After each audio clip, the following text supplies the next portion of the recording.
ಹೇಳಿ, ಇವತ್ತು ಚಂದ್ರಶೇಖರಣ್ಣ ಹುಟ್ಟುಹಬ್ಬ ಆಚರಿಸ್ತಿದ್ದಾರೆ, ಅವ್ರ ಬಗ್ಗೆ ಎರಡು ಊಟ ನೋಡಿ. ನಮ್ಮ ಗ್ರಾಮ ಪಂಚಾಯತಿ ಸದಸ್ಯರಾದ ಶ್ರೀಯುತ ಚಂದ್ರಶೇಖರ್ ಅವರಿಗೆ ಹುಟ್ಟುಹಬ್ಬದ ಶುಭಾಶಯಗಳು.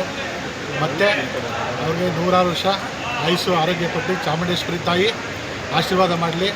ಮತ್ತು ಅವರು ಜಿಲ್ಲಾ ಪಂಚಾಯತಿ ಎಲೆಕ್ಷನ್ಗೆ ನಿಂತ್ಕೋಬೇಕು. ನಮ್ಮ ಸೀಗಹಳ್ಳಿ ವಾರ್ಡ್ ಆಗಲಿ, ನಮ್ಮ ಪದ್ಮಾವತಿ ವಾರ್ಡ್ ಆಗಲಿ, ರಂಗೇಗೌಡರ ವಾರ್ಡ್ ಆಗಲಿ, ನಮ್ಮ ಶಾಂತಿಲಾಲ್ ಬಡಾವಣೆ ಆಗಲಿ, ಯಾರು ತುಂಬ ಸಪೋರ್ಟ್ ಇದೆ ಅವ್ರಿಗೆ.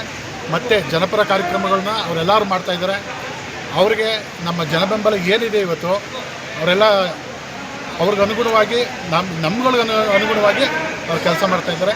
ಮತ್ತು ಅವರು 5 ವರ್ಷ ಗ್ರಾಮ ಪಂಚಾಯತಿ ಸದಸ್ಯರಾಗಿ ಇವತ್ತು ನಮಗೆ ಭಾಳ ತೃಪ್ತಿಕರವಾಗಿದೆ. ಮತ್ತು ನಮ್ಮ ಕಷ್ಟ ಸುಖಗಳಿಗೆ ಭಾರಿ ರಾತ್ರಿ 12 ಗಂಟೆಗೆ ಫೋನ್ ಮಾಡಿದ್ರೆ ನಮಗೆ ಬಂದು ನಿಂತ್ಕೋತಾರೆ, ಸ್ಪಂದಿಸ್ತಾರೆ ನಮಗೆ ಸರ್ ಇರ್ಬೋದು. ಮತ್ತು ನಮ್ಮ ಆತ್ಮೀಯ ಸ್ನೇಹಿತರಾಗಿರ್ಬೋದು. ಮತ್ತು ಯಾರಿಗೆ ಒಂದು ಕಷ್ಟ ಅಂದರೂ ಅಷ್ಟೇ, ಗ್ರಾಮ ಪಂಚಾಯತಿ ಸದಸ್ಯರಾದ ಎರಡನೇ ಪ್ರಶ್ನೆ. ಬಟ್ ಬಡಾವಣೆಯಲ್ಲಾಗಲಿ ಮತ್ತು ಊರಲ್ಲಾಗಲಿ ಯಾವುದೇ ಒಂದು ಸಣ್ಣ ಪುಟ್ಟ ಸಮಸ್ಯೆಗಳಾದರೂ ಬಂದು ನಾನು ನಿಂತು ಬಗೆಹರಿಸ್ಕೊಡ್ತೀನಿ ಅನ್ನೋಷ್ಟು ಒಂದು ವ್ಯಕ್ತಿತ್ವ ಚೆನ್ನಾಗಿದೆ ಅವ್ರಿಗೆ. ಸ್ಪಂದಿಸ್ತಾರೆ, ಅವ್ರನ್ನ ನೋಡಿದ್ರೆ ಸ್ಪಂದಿಸ್ತಾರೆ. ಅದೇ ಚಂದ್ರಣ್ಣ ಅವರು ತುಂಬ ಒಳ್ಳೆ ಗುಣ ಇದೆ, ಎಲ್ಲರಿಗೂ ಸ್ಪಂದಿಸ್ತಾರೆ. ಅವರು ದೊಡ್ಡವರಾಗಲಿ ಚಿಕ್ಕವರಾಗಲಿ ಯಾರಿಗೂ ಇದು ಮಾಡಲ್ಲ. ಅವರು ಸದಸ್ಯರಾಗಿರ್ಬೋದು, ಬಟ್ ಸ್ವಲ್ಪ ಬೇರೆ ಥರನೂ ಒಳ್ಳೆ ಗುಣ ಇದೆ ಅವರು.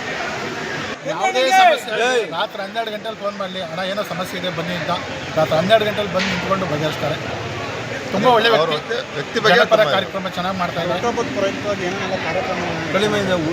ನೋಟ್ ಸೀಗಹಳ್ಳಿ ಸರ್ಕಾರಿ ಶಾಲೆಗೆ ನೋಟ್ಬುಕ್ ಕೊಟ್ಟಿದ್ವಿ, ಮತ್ತು ಗಿಡಗಳು, ಮತ್ತು ವೃದ್ಧಾಶ್ರಮ ಎಲ್ಲ ಮಾಡಿ. ತಮ್ಮ ಹೆಸರು ನಮ್ಮ ಹೆಸರು ಗಂಗಾಧರ್ ಅಂತ. ಏನಿಲ್ಲ, ಎಲ್ಲ ಅವ್ರ ಫ್ರೆಂಡ್ಸ್